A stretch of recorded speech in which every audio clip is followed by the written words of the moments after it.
Good evening, it's Jan. I'm back at the IKEA department store to try some more of their food, so I'm heading straight for the restaurant.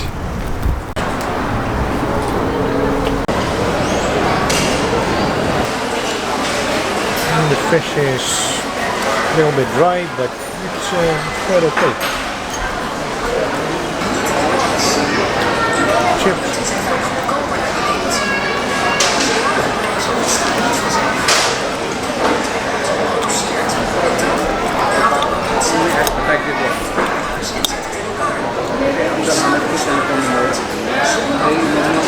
This is probably cod or haddock, which are the most common fish to use for fish and chips.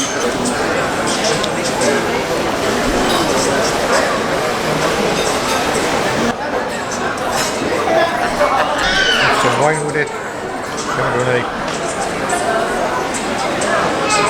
They run out of wine glasses, so it's fruit water glass. The wine goes well with the fish.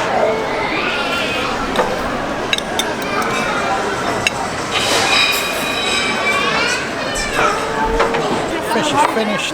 Well, it was not the best quality. Out of 10 I'd give it a 6 because it was a little bit dry. But anyway, the wine is okay though. It's quite full-bodied. It's a Chardonnay put on oak. So I taste like vanilla, coconut. Thank you for watching the video, and see you in the next one.